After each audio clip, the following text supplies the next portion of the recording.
কি গো গিন্নি, তোমার নাড়ু করা শেষ হলো? এই তো আর একটু এই তো নাড়ু পাকাচ্ছে। আরে 1 ঘন্টা ধরেই তো বলছো আর একটু। সারাদিন করলেটা কি? হ্যাঁ, কটা নাড়ু বানাতে তো দিন কাবার করে দিলে একেবারে। তাই তো, আমি তো পায়ের ওপর পা দিয়ে ঘুমোই, আর তুমি মন্ত্র বলে রাজসভা থেকে ফিরে এসে সব কাজ করে ফেলো, তাই তো? হ্যাঁ, আমি কি তাই বলেছি নাকি? আর রাগ করো কেন গিন্নি? অনেকদিন বিজ্ঞানীকে তোমার হাতের নাড়ু খাওয়ানো হয়নি, তাই একটু তাড়া দিচ্ছিলাম আর কি। এই নাও, হয়ে গেছে। আমি এই বাটিতে বেশ কিছু নাড়ু দিলাম। গরম গরম নাড়ু বিজ্ঞানীকে দিয়ে এসো, যাও।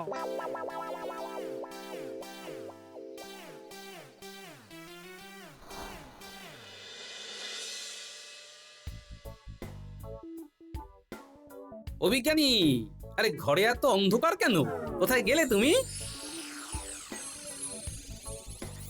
এই দেখো, আমার গিন্নি তোমার জন্য নাড়ু পাঠিয়েছে, তোমার জন্য নিয়ে এলাম। কি বিজ্ঞানী সাড়া দিচ্ছে না কেন? এই, এটা কি? বাহ, এ তো দারুণ ব্যাপার। হ্যাঁ, কিন্তু গাছের গায়ে আলো, এ তো অবাক কাণ্ড। কিন্তু বিজ্ঞানী কোথায় গেল? ঘরের বাইরেও নেই, ভিতরেও নেই, তাহলে গেল কোথায়? না, কাউকে তো দেখতে পাচ্ছি না। আচ্ছা, ডেকে দেখি তো। বিজ্ঞানী, বিজ্ঞানী। আমি এখানে, টুকি। এই তো। আরে, কোথায় ছিলে? আর কোথা থেকেই বা বেরিয়ে এলে তুমি? বিজ্ঞান বিজ্ঞান, বুঝলে হে গোপাল, বিজ্ঞান। কিন্তু আজ এসে তো অবাক কাণ্ড দেখলাম, গাছে আলো জ্বলছে। সেটাই বুঝিয়ে বলো দেখি বিজ্ঞানী। এই দেখো, এই তরল পদার্থটা যে কোনো কিছুতে লাগালে সেটা রাত্রিবেলা উজ্জ্বল হয়ে উঠবে। ওটাতে আমি আসলে এই জিনিসটাই মিশিয়ে রেখেছি। ওর কাজই হচ্ছে রাতের বেলা জ্বলে ওঠা। ওগুলো দিনে জ্বলে না, জ্বলে রাতে। আর এই বিশেষ তরলের নিজস্ব কোনো রং নেই। কোনো কিছুর উপর লাগলে সেটা রাতে আলোকিত, উজ্জ্বল হয়ে ওঠে। হে, হুম, ওটা মনে হচ্ছে আমার বিশেষ কাজে দেবে। ও দিয়ে তোমার আবার কি কাজ? সেসব পরে বলবো। তবে যাই বলো হে, জিনিসটা কিন্তু দারুণ। এখন এটা নাও। আর শোনো, কাল কিন্তু রাজসভায় অবশ্যই এসো। সরস্বতী পুজো নিয়ে কিছু আলোচনা করতে চান মহারাজ। হ্যাঁ, আচ্ছা বেশ।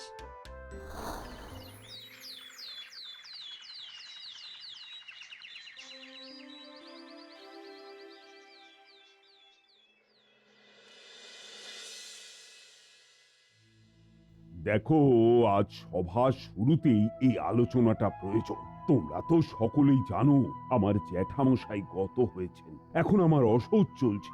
এই অবস্থায় রাজবাড়িতে কিন্তু সরস্বতী পুজো করা সম্ভব হবে না। এমনটা যে হবে মন্ত্রী, সেটা তো আগে ভাবিনি। তাই এবছর পুজোর জায়গা বদল করতে হবে। তা তোমরা কি বলো? মহারাজ, আমি থাকতে এই নিয়ে আপনার চিন্তার কোনো কারণও দেখি না। আমার বাড়িতে এবার আমি নিজেই পুজোর আয়োজন করব। কেন মহারাজ? এবার মায়ের পুজো তো আমার বাড়িতেও হতে পারে। মহারাজ, অভয় দেন তো বলি। আমার বাড়ি থাকতে আমি পণ্ডিত মশাই, বাগদেবীর আরাধনার সমস্ত আয়োজন আমার বাড়িতেই মানায় মহারাজ, ঠিক কিনা বলুন? হুম, সকলে মিলে শুধু লুটে নেওয়ার তাল। হ্যাঁ, মহারাজ, আমি বলছিলাম কি, ওই বিদ্যার দেবী সরস্বতীর আরাধনা তো পাঠশালাতেই হওয়া উচিত। উত্তম কথা, গোপাল তো ঠিকই বলেছে। বিদ্যার দেবীর পুজো তো পাঠশালাতেই হওয়া উচিত। তাহলে সেখানেই হোক। মহারাজ, আমি বলি কি, এই ব্যবস্থাটা কি ভালো হলো? মন্ত্রী, আমি ভেবে দেখেছি গোপাল ঠিক কথাই বলেছে। গোপাল, তুমি বরং খাজাঞ্চির কাছ থেকে 100 মোহর নিয়ে যাও। যথাজ্ঞা মহারাজ। মায়ের পুজো পাঠশালাতে জমবে মজা এবার। মন্ত্রী শান্ত্রী সেনাপতি ভুল বুঝলো আবার। জ্বলছে তাদের হৃদয়ে খানি, জ্বালা তাদের চোখে। শতমোহর না পেয়ে শুধুই মাথা ঠোকে।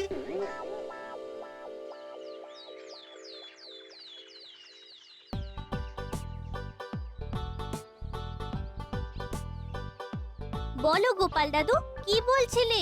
বলি সরস্বতী পুজো আর কদিন বাকি সে খেয়াল আছে কি? হ্যাঁ, আর তো কটা দিন মাত্র। শোন, এবছরে রাজবাড়ির সরস্বতী পুজো হবে পাঠশালাতে। তোদের অনেক কাজ বেড়ে গেল রে। এরকম কথা কেন বলছো দাদু? আরে ঘরদোর ধুয়ে মুছে সাফ করতে হবে তো তোদেরই। তারপর পাঠশালাটা সুন্দর করে সাজাতে হবে তো। তুমি কিচ্ছু ভেবো না গোপাল দাদু, আমরা সব ধুয়ে মুছে সাফ করে দেব। আমরা সব কাজ করে ফেলবো গো দাদু। এখন চল সব পুটো পাড়ায় যাই। আরে ঠাকুর বায়না দিতে হবে যে।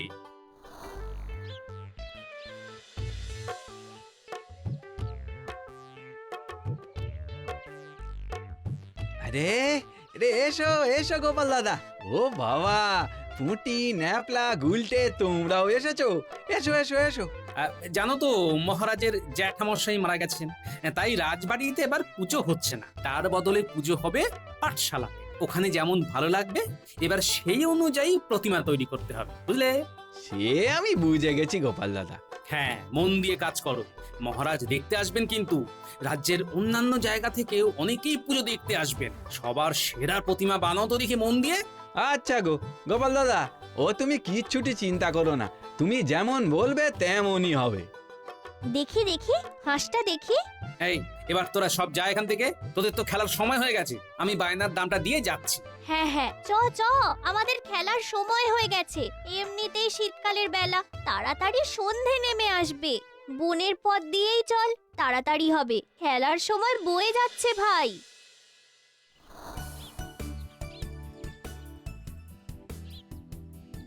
এইখানে পুকুরের ধারেই মাঠে চল না, আগে আমরা একটু খেলে নি। হ্যাঁ হ্যাঁ, চল চল।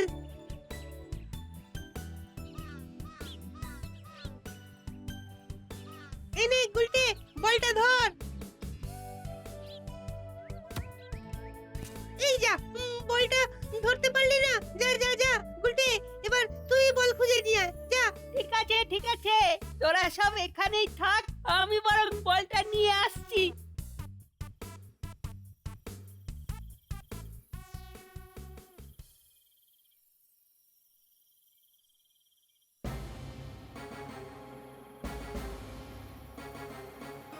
আরে আরে, জঙ্গলের ভিতরে মন্ত্রী মশাই, সেনাপতি, রাজবৈদ্য ও কি পণ্ডিত মশাই আছেন দেখছি। কি ব্যাপার শুনি তো, কি বলছে ওরা?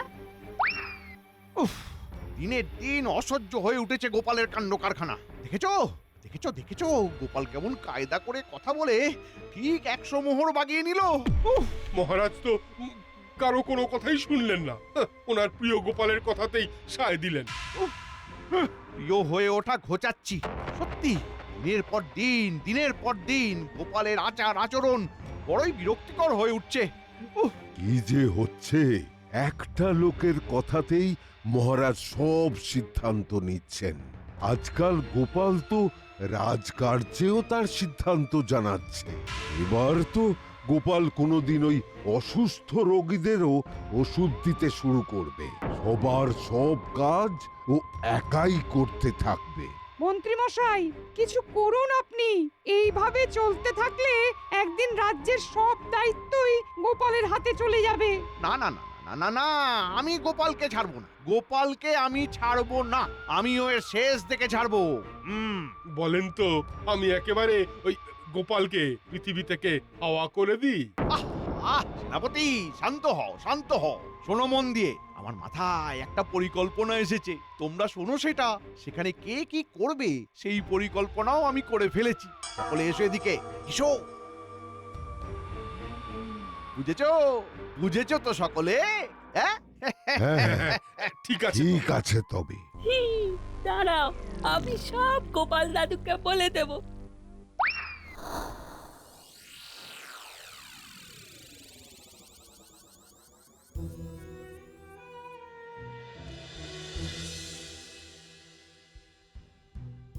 গোপাল দাদু, গোপাল দাদু, পুকুরের ধারে মাঠের পাশে বনের মধ্যে মন্ত্রী মশাই, বটা, ঘটা, সেনাপতি মশাই আর পণ্ডিত মশাই না সকলেই একজোট হয়ে বসেছিল।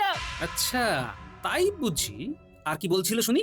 ওরা সবাই তোমার সম্পর্কেই খারাপ খারাপ কথা বলছিল, আর বলছিল যে তোমাকে জব্দ করবে। সেনাপতি মশাই তো মনে মনে ইচ্ছে তোমাকে পৃথিবী থেকেই হাওয়া করে দেওয়া। দাদু, ওরা খুব খারাপ লোক। দাঁড়াও বাচ্চা ধনেরা, আমার পিছনে লাগা। আমার নামও গোপাল ভাঁড়, দেখাচ্ছি মজা। এবার বুঝবে কত ধানে কত চাল।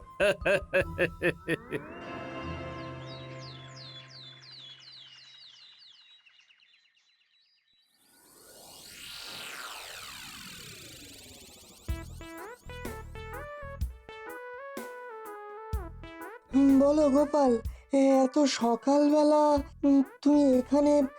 বসো বসো, বলো বলো। তোমার কাছ থেকে একটা জিনিস চাই। কি চাও বলো? তুমি বলেছিলে তোমার রসায়নাগারের ওই পদার্থটা রাতের বেলাতেও জ্বলে, ঠিক কিনা? হ্যাঁ হ্যাঁ গোপাল, তোমার কথা বুঝতে পেরেছি। একটু দাঁড়াও, আমি আনছি।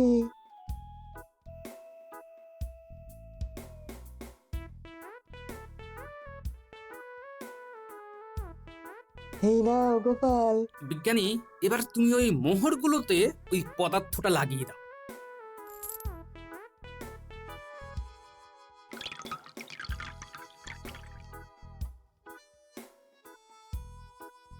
বুঝতে পারছি না গোপাল, এতে তোমার কি কার্যসিদ্ধি হবে? সে তোমার বুঝে কাজ নেই, আগে তো কাজটা করো। হ্যাঁ ঠিক আছে, এসো।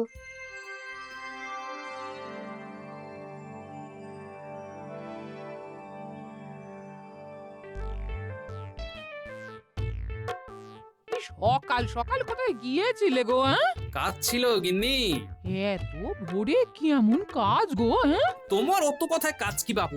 যাও তো যাও, রান্না চাপ, আমাকে স্নানে যেতে হবে। তারপরে খেয়ে দে রাজসভায় যাও। যাও। গোপাল দাদা, ও গোপাল দাদা, গোপাল দাদা, আমরা এসে গেছি গো। ও, তোমরা এসে গেছো? বেশ, এবার তাহলে কাজে লেগে পড়ো। বাইরের দরজাতেই থাকো তবে। উমা, এরা এখানে কেন গো? হ্যাঁ, ওদের কাজ আছে গিন্নি। শোনো, বলি সরস্বতী পুজোর জন্য মহারাজ আমাকে 100 মোহর দিয়েছিলেন। এগুলো পাহারা দেবার জন্যই ওদের মহারাজ স্বয়ং এখানে পাঠিয়েছে, বুঝলে? ও হো, হো, হো, হো। এখন যাও, তুমি রান্না চাপাও গিয়ে। এরপর কিন্তু দেরি হয়ে যাবে গিন্নি। আমি ততক্ষণে ওগুলোকে লুকিয়ে রাখি কোথাও।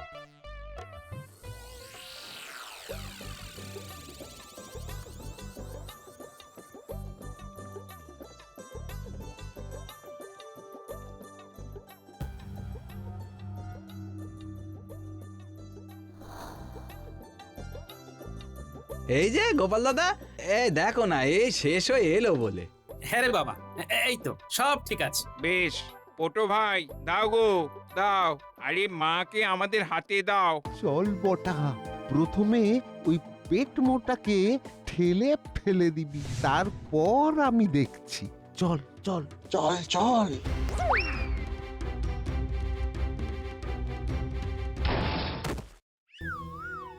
আরে আরে, এই এই এই এই কে তোমরা? হ্যাঁ, আরে আরে আরে, এই লেগেছে গোপাল দাদা? ওঠো ওঠো। হ্যাঁ, তাই একটু, কিন্তু তোকে এখন কি করে ঠাকুরের দাম দিয়ে বলতো? আর পুজোই বা হবে কি করে? সমস্ত মোহরের থলিটাই তো চলে গেল। তার মানে এইটা কেমন কথা হলো গোপাল দাদা?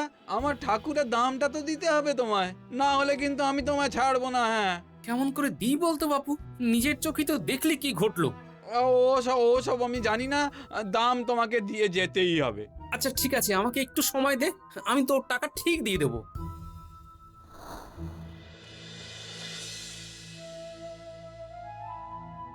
মহারাজ, মহারাজ, মহারাজ, সর্বনাশ হয়ে গেছে মহারাজ। কি হয়েছে গোপাল? আগে শান্ত হও, শান্ত হও, বসো বসো তো। গতকাল সন্ধেবেলা আমি পটোকে ঠাকুর বায়নার জন্য মোহর দিয়েছিলাম। সেই সময় আমার হাত থেকে মোহরের লাল থলিটা ছিনতাই করে নিয়ে চলে গেল ওরা। ওরা কারা? কাদের এত বড় সাহস? ওদের মুখগুলো চাদরে মোড়া ছিল, মুখ দেখতে পাইনি তো মহারাজ। শুধু তাই নয়, পটু আমাকে যথেষ্ট অপমানও করেছে মহারাজ। আর দুদিন পরেই সরস্বতী পুজো, এবার কি হবে আমি তো ভেবেই পাচ্ছি না মহারাজ। সে কি গোপাল, তুমি কি তখন ঘুমোচ্ছিলে নাকি? এতগুলো মোহর তুমি হারিয়ে ফেললে? এই কথাটা কি বিশ্বাসযোগ্য নাকি? কোথায় রেখেছো মোহরগুলো? হ্যাঁ, কোথায় রেখেছো জানাও আমাদের। ছিনতাই হয়ে গেছে বললে চলবে না তো। না না না না, আমি কিন্তু বুঝতে পারছি মোহরগুলো কোথায় আছে। হ্যাঁ, ওগুলো গোপালের কাছেই আছে। মহারাজ, আমি তখনই আপনাকে বলেছিলাম গোপালকে দায়িত্ব দেবেন না। কি হলো দেখলেন তো? দেখলেন কি গোপাল, এখন চুপ করে আছো কেন? কিছু বলো। তোমার মুখের কথাগুলো এখন কোথায় গেল? কাজের কাজ তো কিছু করো না, শুধু কথাই তো বলো, শুধু কথা। কিন্তু এতগুলো মোহর তোমাকে দিলাম, আর দুদিন পরেই তো সরস্বতী পুজো। এখন কি হবে? কি হে গোপাল, বড় বেশি চুপ করে গেলে যে। আগে মহারাজ, ভাবছিলাম আমার কাছে যে মোহর ছিল সে কথা তো রাজসভার লোকজন ছাড়া আর কেউ জানতো না। তবে কি করে? মহারাজ, আজ রাতে সভাসদদের এখানেই থাকতে বলুন, আর আপনার প্রহরীদের বলুন সেদিন রাজসভায় উপস্থিত থাকা সভাসদদের বাড়িতে বাড়িতে গিয়ে মোহরের খোঁজ করতে। বেশ, এখনই পাঠাই তাহলে। না না না না না, দয়া করে এখন পাঠাবেন না মহারাজ, রাতে পাঠাবেন। আপনার দেওয়া মোহরগুলোতে রাতে আলো জ্বলবে মহারাজ, এই ব্যবস্থাই করে রেখেছিলাম। একমাত্র তখনই এই চুরি যাওয়া মোহর উদ্ধার করা সম্ভব। এই মরেছে, এবার তো মুশকিল হবে। এই গপ্পটার কোনো মানে হয় মহারাজ? আলো জ্বলবে? আলো জ্বলবে মানে কি? কি বলতে চাইছো গোপাল? হ্যাঁ, আজ রাতেই বুঝতে পারবেন আপনারা মহারাজ। আমি যেমন যেমন বলবো ঠিক তেমন তেমন করলেই আপনার মোহর উদ্ধার সম্ভব মহারাজ। বেশ, তবে তাই হোক। আমরা রাত অবধি ওই রাজসভাতেই বসে থাকব। আজকের একটা হেস্তনেস্ত হবে, তারপর সবার মুক্তি।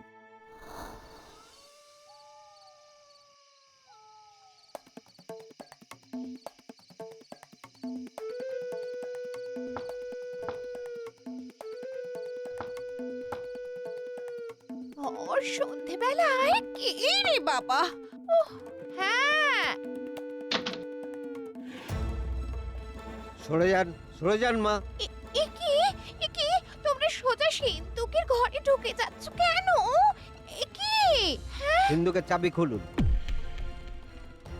খুলুন বলছি। কেন? যা বলছি তাই করুন।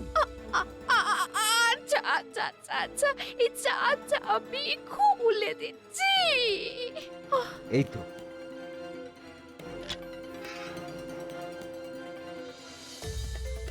এই তো পেয়েছি। এই তো পেয়েছি। 1 2 3 আর 5 6 25টা মন্ত্রীর বাড়ি থেকে পাওয়া গেছে 25টা। চলো হে ভাইয়া, এবার রাজপণ্ডিতের বাড়ি আরো 25টা বেরোলো। এই চলো চলো, এবার রাজবৈদ্যর বাড়িতে চলো। তাহলে 100টা মোহরের হদিশ পাওয়া গেল তো। সে আর বলতে। এবার চলো রাজসভার দিকে পা বাড়াই।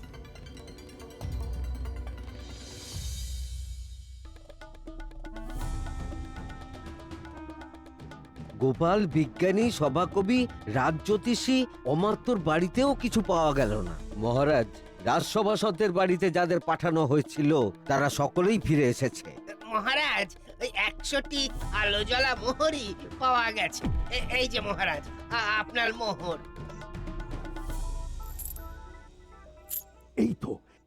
এই তো আমার মোহর। সত্যি তো, মোহরগুলো থেকে যেন ঠিকরে আলো বেরোচ্ছে। কিন্তু গোপাল, এইগুলো থেকে এমন আলো জ্বলছে কেন? আরে এটি কি? আজ এসে তো অবাক কাণ্ড দেখলাম, গাছে আলো জ্বলছে। এই দেখো, এই তরল পদার্থটা যে কোনো কিছুতে লাগালে সেটা রাত্রিবেলা উজ্জ্বল হয়ে উঠবে। ওগুলো দিনে জ্বলে না, জ্বলে রাতে। কোনো কিছুর উপর লাগলে সেটা রাতে আলোকিত উজ্জ্বল হয়ে ওঠে। বিজ্ঞানী, এবার তুমি ওই মোহরগুলোতে ওই পদার্থটা লাগিয়ে দাও।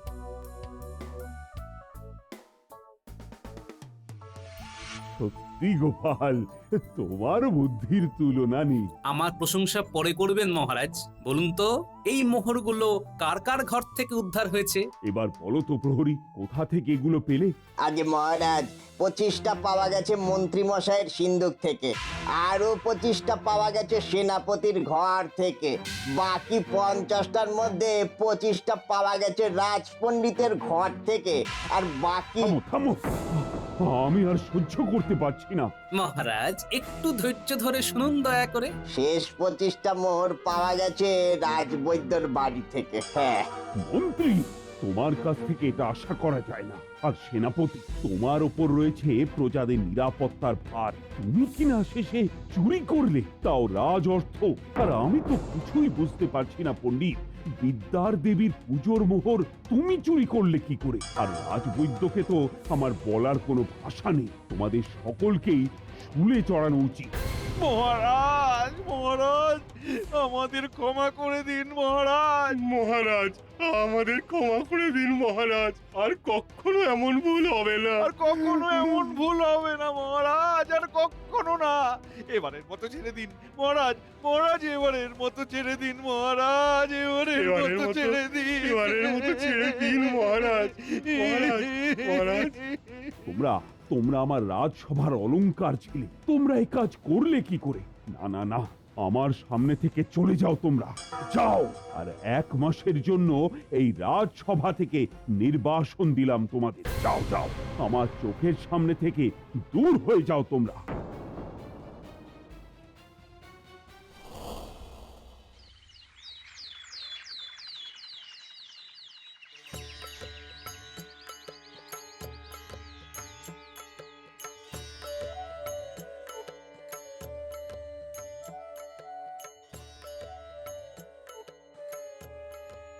না না না না না, পাপি তাপিদের এই পুজোর স্থানে আসার দরকার নেই, তারা বরং দূরেই থাক। শুধু তাই নয়, তাদের পুজোর কোনো কাজে অংশগ্রহণ করার কোনো দরকার নেই। হ্যাঁ হ্যাঁ গোপাল, ওরা যেন মায়ের পুজোর স্থান থেকে দূরে থাকে, বলে দাও ওদের। মহারাজ মহারাজ আমায় আমায় পুজো করা থেকে বঞ্চিত করবেন না মহারাজ। মহারাজ রাজপণ্ডিত, তুমি যাও, আগে মায়ের কাছে এই অপরাধের জন্য ক্ষমা ভিক্ষা করো, তারপর সবকিছু। হে মা সরস্বতী, আমার আমার অপরাধের জন্য আমি অনুতপ্ত। আপনি আপনি আমাকে ক্ষমা করুন। না না মন্ত্রী, তোমার প্রসাদ পাবারও দরকার নেই, ওদের এবার চলে যেতে বলো গোপাল। অনেক ভোরবেলা থেকে এখানে এসে রয়েছি মহারাজ, খুব খিদে পেয়ে গেছে মহারাজ, আপনি এবার ক্ষমা করুন মহারাজ, ক্ষমা করে দিন। তোমাদের শাস্তি পুনর্বহাল রইল। রাজসভার ধারে গেলে এবার তোমাদের বন্দি করে অন্ধকার কুটুরিতে রেখে দিয়ে তোমাদের গায়ে বিজ্ঞানীর দেওয়া ওই বিশেষ ওষুধ মাখিয়ে দিতে বলবে, আর সারাক্ষণ জ্বলতে থাকবে তোমরা। ভালো চাও তো চলে যাও এখান থেকে, যাও যাও, চলে যাও এখান থেকে, দূর হয়ে যাও। যাচ্ছি যাচ্ছি মহারাজ, যাচ্ছি যাচ্ছি।